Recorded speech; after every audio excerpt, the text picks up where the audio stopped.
Добар ден, почитувани. Добре дојдовте во магазинот за родителство 0+ месеци. Пубертетот е бурен период во кој децата се менуваат со неверојатна брзина во емоциите, однесувањето и начинот на комуникација.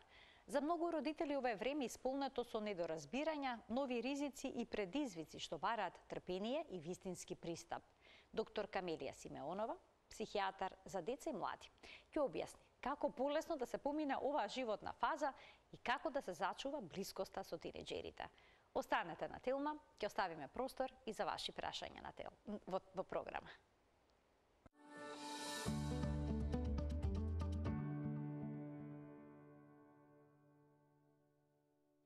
За пубертетот и предизвиците што ги носи за тинеџерот, но и семејството. Денеска разговараме со доктор Камелија Симеонова, психијатар за деца и млади во Аџибадем, Систина. Докторке, добре дојдовте во магазинот за родителство и добар ден. Добар ден, Марија, ви благодарам за поканата, поздраво сте гледачи на Телма телевизија.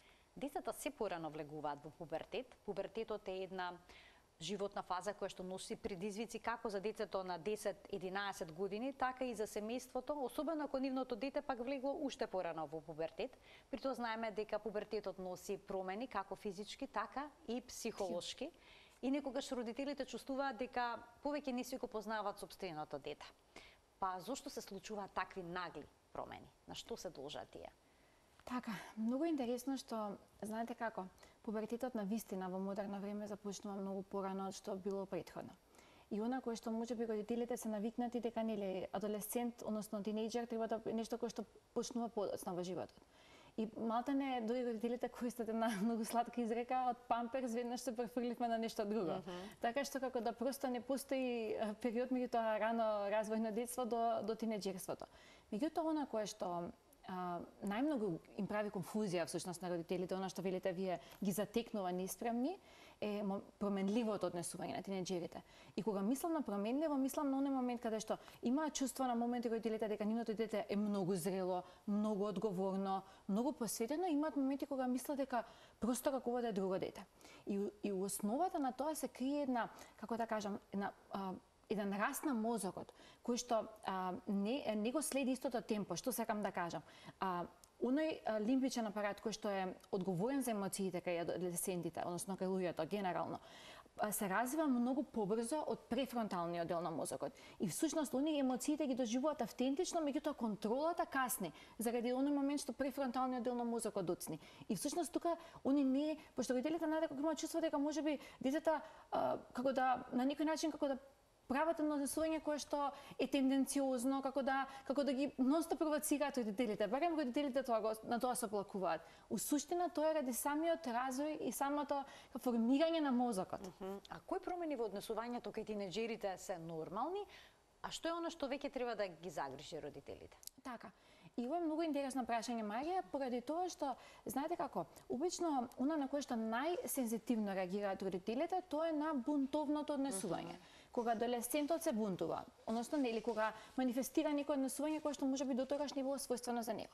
И она што ги охрабрувам родителите е дека доколку детето започнува да се бунтува, нели ако тоа не е екстремно, тоа е еден сосема развоен концепт. Меѓутоа, доколку детето бунтот го манифестира на многу начини и тоа е нешто што го попречува неговото функционирање, тоа не е нешто што ќе помине, него тоа е симптом во адолесценцијата. А исто така има едно однесување кое што најчесто родителите ниту бараат помош за тоа однесување, а тоа е повлекувањето. И знаете, тие родители имаат едно чувство дека нивните деца се совршени, дека они се супер родители, дека тука нема никаков проблем, дека детето убаво си ја поминува развојната фаза, меѓутоа молкот никогаш не е одлика на адолесценцијата. Од што зависи дали детето ќе се повлече во себе, ќе молчи или пак ќе стане раздразливо и бунтовно? Има ли некој ризик фактори, би рекла, кои што би придонеле за ваков тип на промена во однесувањето? Да, и тоа е многу интересно заради тоа што знаете како, у суштина лутината, бесот, оне екстернализирачкото однесување е секундарно. Зад таквото однесување се крие тага. И што се случува? Тагата значи ранливост. Тагата значи дека ние чувствуваме. И децата во тој период, бидејќи сакаат да се сепарираат од родителскиот систем, они сакаат да се покажат мокни, дека овој пат можат сами. И они ја манифестираат лутината како еден одбрамен механизам, што е буквално на flight freeze момент, значи буквално одбрамен механизам кој што е реактивен и на кој они ја штитат својата јатка всушност, емоциите. И родители кои што во раниот развоен период ги прифаќале тантумите на детето, ги прифаќале и негативните и позитивните емоции, тие деца имаат право да бидат тажни. И они автентично ќе доживеат тагата и ќе покажат дека се радливи и ќе разговараат со родителите. Меѓутоа во семејства каде што тагата не смеела да постои претходно, каде што детето не било толерирано кога манифестира фрустрации. Ова дете учи дека ако манифестирам фрустрација, дека нели јас ќе бидам проблем. Системот ќе има проблем. И тие деца најчесто бираат да се повлечат и да не манифестираат никакви симптоми. А во суштина свет лее внатре во нив. Што е проблем? Што е проблем во секој случај. Сега како да се разговара со тинеџер во вакви ситуации, кога се повлекува во себе или пак кога станува раздразлив, или пак ќе ја земам и другата опција, кога постојано одговара со не сакам, не можам, оставиме. Да. И зад тоа не секојаш се крие, пак ќе кажам, една длабока емоција. И во суштина, знаете како адолесцентите наликуваат дека баш има гајле, меѓутоа во основа нив има и како гајле. И тоа е една одбрана и една борба, еден порив дека постоиме на различен начин од нашите родители. И оно кое што вие ме прашавте, нели, како родителите тука да се справуваат, оно кое што стално им го велам, они пробуваат, тоа е многу интересно што они пробуваат да поставуваат правила во овој период. И јас стално велам, правилата се поставуваат можеби порано, заради тоа што ако ја размислуваме за тинеџерството, ја стално правиме на компарација со земјотрес, заради тоа што тоа е нешто, тоа е тло што се тресе, значи тука организмот се развива во милисекунди, тука имаме флуктуации на емоции, имаме секакви емоции што ги преплавува адолесцентот. И тоа не е период кога ние можеме на адолесцентот да му правиме да градиме, знаете како што во земјотрес не се гради. Истиот принцип е зашто го споредувам со земјотрес. Тука треба да почекаме да се стабилизира. Оној момент кога адолесцентот не е опозиционален со нас, односно не вика не или не ни вика или не се бунтува, во тој момент се разговара со адолесцентот и се прашува што чувствува, како чувствува, од каде таа емоција била кај него. Бидејќи најчесто знаете како е сведена комуникацијата меѓу децата и родителите. Што доби сега? Пак доби двојка? Аха, што е тоа сега? И одме со критика. Адолесцентите се јако чувствителни на критика. И она критичко однесување на родителите стално велам дека мора да го редуцираат. Тоа е против адолесцентот. Како да се постапи кога ќе почне ученикот да носи дома двојки? Кога ќе престане да учи? Одбива да соработува? Едноставно нема никаква одговорност, ниту па грижа за училишниот успех. Во таква ситуација, прво кое што нели родителите, пак ќе кажам, се ги познаваат своите деца најмногу на целиот свет и они претпоставувам дека промената ја забележала на многу нивоа. Школскиот успех е усуштина да речам едно од последните нивоа каде што адолесцентот, односно тинеџерот покажува симптом. Значи, он имал пред да нели го игнорира училиштето, он имал и како плејада на емоции. И ако тие емоции не биле препознаени, ова нели е најдраматично и се препознава. Она кој што ги охрабрувам родителите е да се доближат до адолесцентот, да го прашаат како се чувствува и она кое што адолесцентот ќе им го каже, да не го користат утре против него. Бидејќи знаете како многу често тинеџерите ќе се отворат на родителите, ќе им кажат нешто кое што можеби се свесни дека нели погрешиле, го направиле и родителите во следна прилика им го кажуваат тоа, да, ти пак ќе правиш така како тогаш. И автоматски децата се оддалечуваат од родителите, поради тоа што веќе родителот е судија, не е близина, не е топлина, не е сигурност. Значи да не се злоупотребува она што ќе го добиеме како информација. Колку и да не се допаѓа, има начини како да го преурамиме, има начини како да го спакуваме, да му го дадеме на адолесцентот назад, да свати дека тоа не е како што треба, меѓутоа без осуда. А дали строгите правила што некогаш биле поставени во семејството како граница функционираат во овој животен период кај тинеџерите или пак може да создадат уште поголем отпор? Јас стално им велам на родителите, немојте да се споредувате со времето кога вие бевте млади. И јас имам една прилично сериозна мисла околу ова и пошто работам со млади ги анализирам и тоа без разлика што нели можеби ја не сум многу возрастна и поблиску сум можеби до адолесцентите, меѓутоа знаете како, сосема различно сме пораснале ние од тие. Они имаат два света на кои што треба да се допаднат. Реалниот и виртуелниот. Ние кога сме растеле сме имале еден единствен свет. И знаете колку е тешко да се докажувате на два света?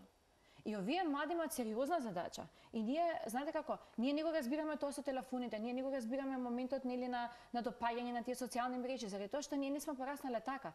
И знаете како многу е невкусно да го осудуваме нешто кое што ние не го разбираме. И треба да ја сватиме модерната адолесценција како личи. Не личи како нашата. И тие споредби, знаете како, ќе дадам еден пример. Како на вас не ви оди на работа. И сега, нели, колешката ќе ви каже како не ти оди, еве види како му оди на петко, на тебе не ти оди. Истото ние го правиме на младите. У наше време ние така не правевме. Знаете, во момент ние така не правевме, ништо не им врши работа на младите. Не можеме да ги споредуваме со нас. Прво ради времето во кое што сме пораснале. И друга работа која што исто така сметам дека е многу важна, многу порано жените раѓале, сега раѓаат многу подоцна. И малтене, оној, да речам, преклимактеричен, климактеричен период кај жена, малтене се поклопува со адолесценцијата. И ние веќе во семејството имаме две развојни кризи. Тие не се акцидентални, очекувани се, меѓутоа постојат. Што значи тоа за однесувањето на тинејџерот, семејната динамика, кога се случува токму ова сега што го споменавте? Многу интересно, заради тоа што ви имате два света кои што хормонално се преплавени. И знаете како многу е тешко да се слушнат, заради тоа што едниот има една приказна, другиот има друга приказна. И тоа е она основата. Толеранцијата е ниска и на двете страни. Апсолутно, тоа треба да бидеме реални, особено ние жените што знаеме што се хормони. Како се решаваат овие проблеми? Има ли некаков рецепт, некаков посебен пристап? Барањето на помош не е срамота. Прво тоа е нешто кое што морам вака јавно да го изнесам, заради тоа што знаете како психијатрот, психологот се поистоветуваат со нешто дека нели ние не треба да сме, поновно се кажам, ние треба да сме луди за да одиме. Уостава не е така. Родителството е процес кој што доживотно се учи и никој не ни дал упатство како да бидеме родители. И сосема окей да побараме помош, бидејќи во тие емоции во тој период ние сме преплавени од емоции. И човечки е да грешиме. И знаете како, ниједна грешка не е страшна која коригираме. Меѓутоа ако грешиме, последиците ги оставаме кај адолесцентот. Повеќе кај адолесцентот заради тоа што он е во развој. Нашата структура е веќе развиена, нашите его снаги се многу повисоки. Адолесцентот е во развој. А како со адолесцентот, односно со тинејџерот да се разговара за чувствителни теми, например сексуалноста, врските, интернет ризиците, бидејќи се постојано на социјалните мрежи, алкохолот, дрогите? Знаете како, тоа се баш како што кажавте вие, тоа се табу теми. И колку ние поотворено зборуваме, тие помалку ќе бидат табу тема. И јас знам дека родителите нели има чувствително кога треба да зборуваат за сексуалност, меѓутоа знаете како, сексуалноста е таа која што го држи во видот. И многу е невкусно да тоа го оставаме во една категорија која што е забранета. Или да морализираме нешто или да ги осудуваме младите. Поради тоа што знаете како и сексуалните односи започнуваат сега многу порано од претходно. А пак ќе кажам, ако направиме една компарација, нели порано жените кој период имале циклус, а кој период раѓале. А сега колку рано има девојчињата циклус, и тоа автоматски прави да и порано почнуваат со сексуални активности. Меѓутоа ние како родители, ако разговараме за тоа, ако ги предочиме ризиците, ако не бидеме комфортна зона на која што они може да се подпрат, апсолутно адолесцентот ќе се приклони кон родителот и тоа ќе го споделува. Бидејќи знаете како, ако вие само на вашето дете му кажете немој да одиш таму, немој да се дрогираш, немој да пиеш, тоа немој у период на адолесценција како што секако адолесцентот има не, е дупло не. И тоа не врши работа. Како да се разговара за сексуалност? Мајка со ќерка, татко со син? Тоа обично е така, со истиот пол. И јас се согласувам дека тоа е можеби најлесната задача, бидејќи знаете како прво ние како жени нели и многу малку знаеме како се развива сексуалноста кај маж. Така што многу е поадекватно мажот да разговара со синот, мајката да разговара со ќерката. И да ги објасни оние елементи како се развива целото тело, дека тие промени се природни, дека тие промени се очекувани, бидејќи знаете како децата тоа сега го имаат од социјалните мрежи, тоа не го имаат од нас. И тука е штетата. И тоа е момент кој што исто така е многу важен и кој што треба да родителите да бидат искрени со себе и да знаете како можеби порано културолошки не се разговарало на овие теми, заради тоа што не како да кажам родителствата биле многу поригидни се до тоа. Меѓутоа ние мораме да се адаптираме, нели? Што вика Дарвин, еволуција, значи ние мораме да направиме еволуција. Значи ние мора да го смениме образецот кој што нели можеби го негувале нашите родители заради тоа што они живееле во поинакво време, со поинакви ризици. На сега овие ризици се екстремни, особено социјалните мрежи. Така, има и бројни сајтови на кои што може да се најдат Така е. експлицитни материјали, порно сајтови Така е. и слично. Веројатно и родителите тука треба да предочат што е нормално, а што не. Така е, така е. И тоа е моментот кога Но то тешко оди. тешко оди. Тешко се бидејќи воспоставува знаете како, таа релација тоа е во нешто што е разговорот. многу приватно, многу чувствително, многу интимно. Меѓутоа, знаете како, поголема е штетата кога не зборуваме. Заради тоа што оној момент што го кажав со развојот на мозокот на тинејџерот. Знаете како, нив контролата им доцне на сметка на развивање на емоциите. Оние емоциите ги имаат, контролата немаат. И ако они немаат упатство, многу лесно ќе искочат од контролата. Така што ние сме тука. Ние сме оној момент кој што ги штити децата. Ние сме таа безбедна сигурна зона. И тоа не смееме да го забравиме. Бидејќи во адолесценцијата родителите се чувствуваат дека они се нели отфрлени. Тоа не е така, тоа наликува така. Меѓутоа, во основа, родителот е она, како да кажам, најтоплото нешто кое што може да го има тинејџерот. Родителите обично сакаат да даваат совети. Така е. Но треба ли да научат и да слушаат? Што е поважно сега во овој период, да се даваат совети или да се сослуша? Браво. Да се слуша. Да се слуша. И она кое што во основа недостасува е слушањето. И знаете зашто недостасува слушањето? Заради тоа што има една психодинамика тука, а вели знаете како? Кога ние сме возрасен, а нашето дете адолесцент, преку нашето дете адолесцент ние имаме враќање на нашето тинејџерство. Враќањето на нашето тинејџерство носи многу неразрешени конфликти кои што ние ги негуваме. И знаете како? Секој човек има тие неразрешени конфликти. И на некој начин ние сега имаме двојна корекција. Значи сега имаме дете кое што е хипотетички отфрлачко и елементи на нашата личност кои што не биле разрешени, кои што останале затворени во баш во таа адолесценција. И родителите полесно има да се лутат, па ќе се навратат на оно него да бидат тажни и ранливи. И они бираат да викаат, да го прекинат адолесцентот, зашто кога го слушаат, ги слушаат своите рани. И знаете, никој не сака да зборува за раните. Нема, многу е полесно да се љутиме него да бидеме тажни. А и знаеме некогаш да речеме немој да учиш од сопствените грешки, слушаш што ти кажувам, Да. ама тоа очигледно не оди така. И знаете како? Тоа е многу и тоа баш не врши работи, затоа стално верам колаборација, значи мора да се адолесцентот да се договорите. Ако вие само му кажете вака и вака, рачунете дека ништо тоа нема да биде завршено. А ако го прашате што може, што е реално да заврши тоа што му кажувате, јас сум сигурна дека тој ќе го заврши. И тоа ние го правиме низ терапија. Заради тоа што јас имам сосема здрави прави деца кои што доаѓаат, кои што се мои клиенти кои што доаѓаат за буквално за разговор, за чувство на припадност. Заради тоа што хармонијата, односно дисхармонијата дома допринела да детето не е чуено. И јас сум таа која што го слушам. Така што топло препорачувам родителите да имаат подобро развиен слух. Да проговориме и за сонот кај тинеџерите. Почнуваат тие одеднаш да спијат до пладне. Што се случува со нивниот биоритам? Дали е нормално да имаат поголема потреба за сон? Сосем очекувано кога нели телото во развој да бара повеќе сон и нели за тоа бебето се знае колку спие детето, колку спие тинеџерот и се знае дека најмалку спие нели возрастниот. Поради тоа што нели развојот е завршен. Меѓутоа основата е дека модерните генерации имаат инверзија на сонот заради тоа што остануваат многу доцна навечер и подоцна каснат на училиште заради тоа што едноставно не може да станат заради тоа што останале вечерта до многу доцна. И тоа е нешто кое што не е нешто што е чудно. Тоа е нешто што ми се чини дека е пандемија кај младите.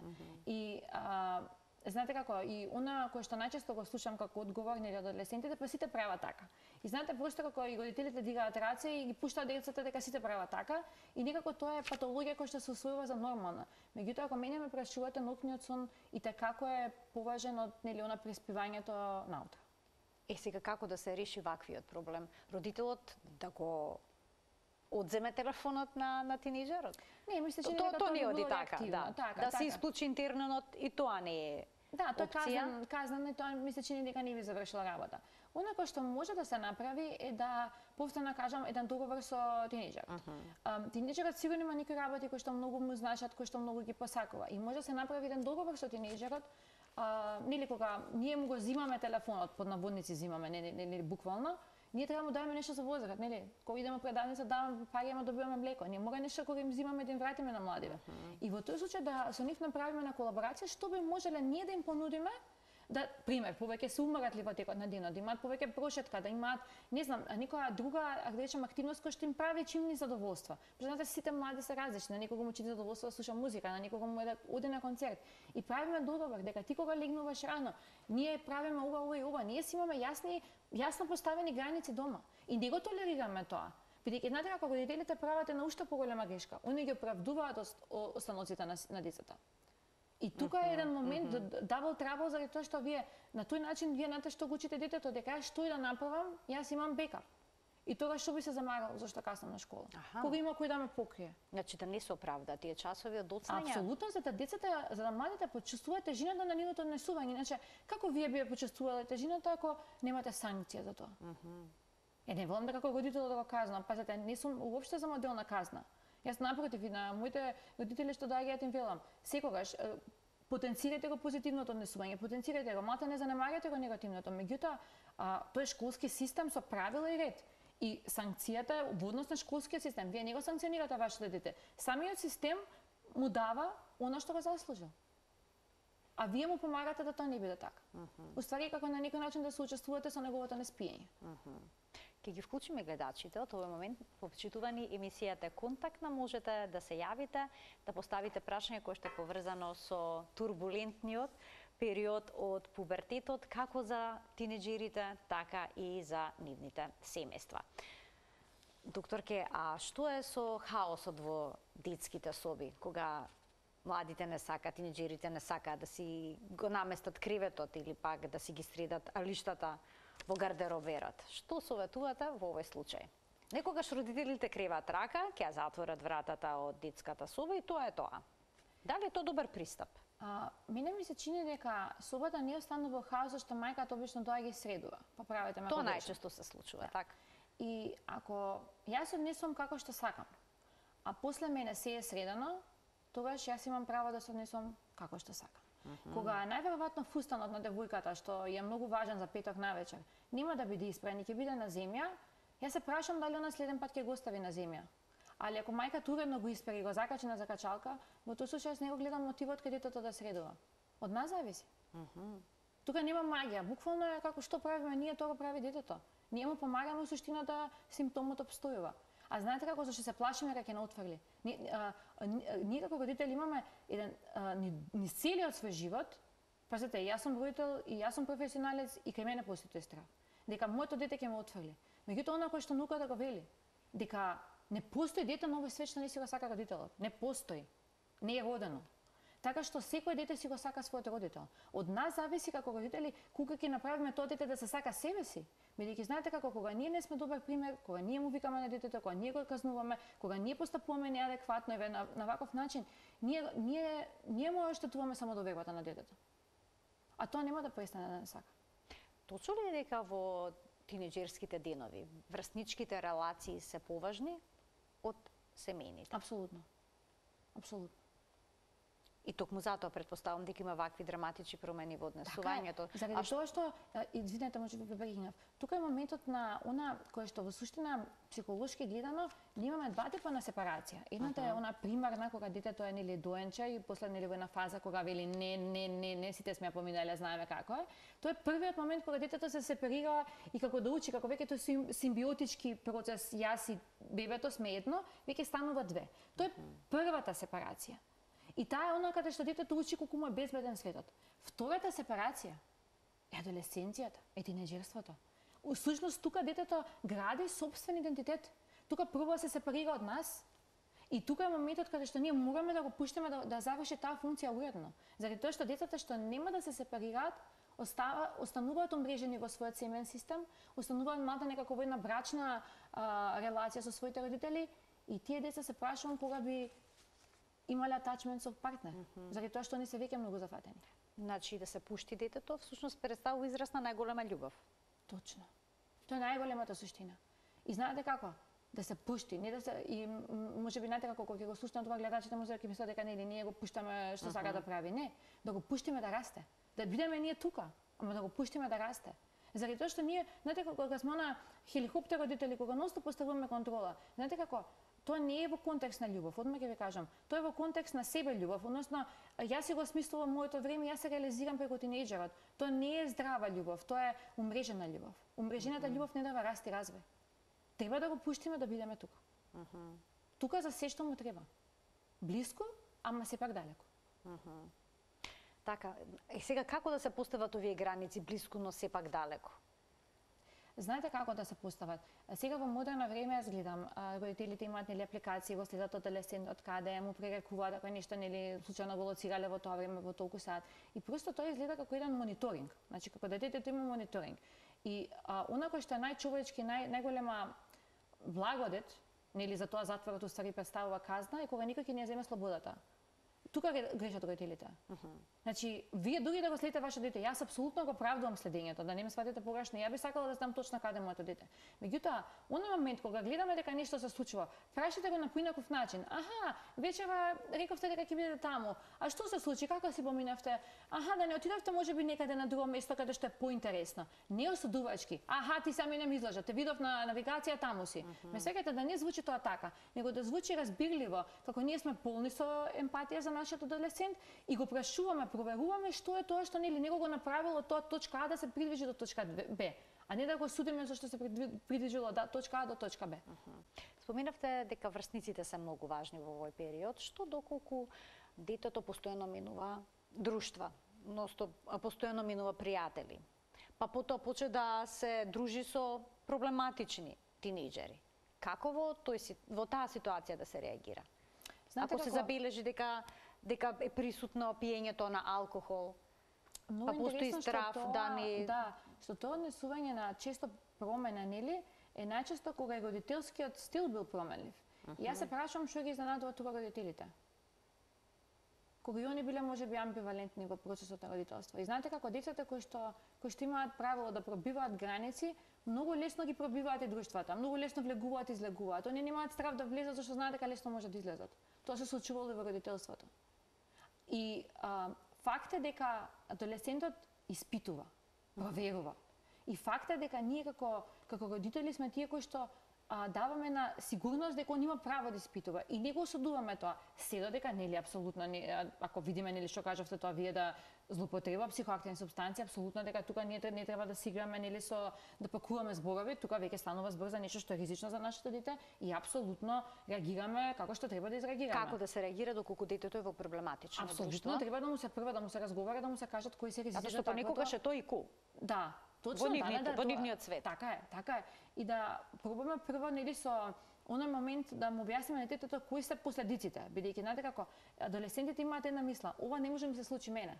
Буквално како да одат на среќа. Као они знаат, можеби ги знаат последиците, меѓутоа друго кога некој ќе им ги предочи на еден поинаков начин, каде што родителот користи примери кои се последиците од такво однесување, каде што знаете како обично тука родителите прво настапуваат ме разочара, со што го заслужив ја ова. Они го го интерактираат како да тоа е нивна грешка. Не е тоа нивна грешка, тоа е системски пропуст заради тоа што тие психоактивни супстанции се достапни на пазарот како ништо друго. И да пробаме да на детето да му поставиме еден нов ред, нова дисциплина каде што он доволно ќе се троши во текот на денот за да не може да користи ноќта за такви работи. И каде што ние ќе го ограничиме неговото движење. И тука е апсолутно одобрено, оправдано да ние му го контролираме движењето. Заради тоа што он веќе е малтане обвинител на клупа. И тука веќе таквото родителство има функција. Меѓутоа родителство каде што нели аделесцентот има некои бели лаги, а ние сме така ригидни, така осудувачки, тука нема поента. Често пати самодовербата кај тинејџерите е многу ниска токму поради социјалните мрежи. Што може да се направи од тој аспект? Како да се зајакне довербата во себе си? Психоедукација. Знаете зашто психоедукација? Заради тоа што тие социјални мрежи користат толку филтри, користат толку следат на вистина нереални. Нереални, да, и убавината станува нешто што е веќе како да кажам имагинарно. И они тежнат кон нешто што е имагинарно, нешто што е илузија, нешто што не постои.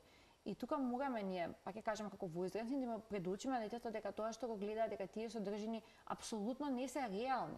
Нека тоа се имагинарни, бидејќи знаете како девојчињата особено нели се преокупирани со физичкиот изглед и они први страдаат во овој процес. Бидејќи знаете како девојчињата се многу почувствителни на убавината него што се момчињата. И тука мораме на нашата кирка да ја објасниме дека едноставно тој струк што го гледа прво технички не постои таков струк. Значи дека тоа е нереална величина. Дека тие очи, коси или дека тие работи белкиња не може да ги има. Значи да се објасни дека тоа се работи кои што се придодадени. Да ја објасни убавината, да објасни пригодата мајката. И верувајте дека адолесцентот и како има капацитет да го прими тоа. Исто така многу важна популарноста на социјалните мрежи. Да. Проблем е доколку нема доволно лајкови, одреден профил или пак некаков пост. И па тоа е таа борба што ви ја кажав и преска. Они препаѓаат на два света, они треба да се допаднат на реалниот и на имагинарниот. Они имаат сериозна задача. И знаете како повторно ќе кажам, они имаат сериозна задача. И тоа со лајковите е нешто кое што знаете како ако вие му кажете на вашето дете што се грижи за лајковите, па не се важни, оно ќе ви каже аха, ма мојата соученичка таа и таа, мојата другарка таа има толку и толку јас немам. И сега лајковите се група на припадност и ние мораме да ги третираме така. За нас возрастните може тоа е илузорно, меѓутоа за нашите деца тоа е свет. И мора да го прифатиме дека тој свет постои, имагинарен е, него гледаме и постои. Знаете како мозокот, него гледаме ама внатре. Мора да сватиме дека постои. Тука се диетите. Се применуваат понекогаш и ригорозни диети. Што ако тинеџерот почне нагло да ја губи телесната тежина? Кога треба да се вклучи алармот? Кога тоа представува проблема, кога е нешто нормално и прифатливо? Знаете како нормално, односно како да кажам, очекувано е кога доколку адолесцентот има некоја да речам тежина која што малку нели над на типичниот body mass index, во таа ситуација нели се преклонува кон здрави навики, тоа е нешто што треба да не радува. Меѓутоа, ако гледаме дека оброците стануваат така рестриктивни, ако детето избегнува да јаде, ако има значаен пат на вагата, ние апсолутно не треба да чекаме нашето дете да изгуби 15 кг па да побараме помош. Заради тоа што тоа е веќе алармантна анорексија. Ние мораме да делуваме во почетокот, во стартот кога препознаваме дека нешто се случува со јадењето. Бидејќи тоа не може да се скрие. Знаете како? Не може да се скрие. Ние сме тука на маса и гледаме што јаде нашето дете. Тоа треба да се следи, значи апсолутно. Внимателно, бидејќи води кон сериозни проблеми. А што доколку тинеџерот одговара агресивно или пак влегува во конфликт со авторитети? Како тука сега да се реагира?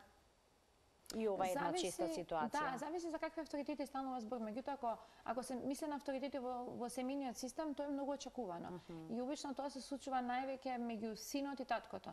И тоа е психодинамски многу објаснето, заради тоа што нели машкото дете има просто задача нели да го надмине таткото, како да кажам, нели тој психолошки развој кај момчињата. И они обично пркосат најмногу на таткото. И дури ако, од пример, таткото нешто каже на мајката, они ја бранат мајката во таа машка улога, во таа мажествена улога. И тука обично е тоа природно. И тука не е ништо патологија. Меѓутоа, ако вашиот адолесцент нели се однесува невкусно со професорите и тоа е надвор од семејниот систем, тоа е веќе патологија. Вие напишавте книга Како успешно родителите да се справат со предизвиците на тинеџерството. Промоцијата ќе биде утре. Така. Насловена е Оригами. Символика има во насловот. Така е. Така е и она кое што у суштина и го прави психотерапијата е, јас сум од тие да речам лекари што стварно сакам да доближам психијатријата, менталното здравје до народот, дека не е нешто што е нели не секогаш треба да има болест за да има помош. И у суштина психотерапијата е буквално така, како ние се ремоделираме да извадиме од себе си една подобра форма. И у суштина Ори и Ками е кратенка, односно на японскиот јазик. И Ори значи хартија, Ками значи нешто што се преклопува или дух што не се крши.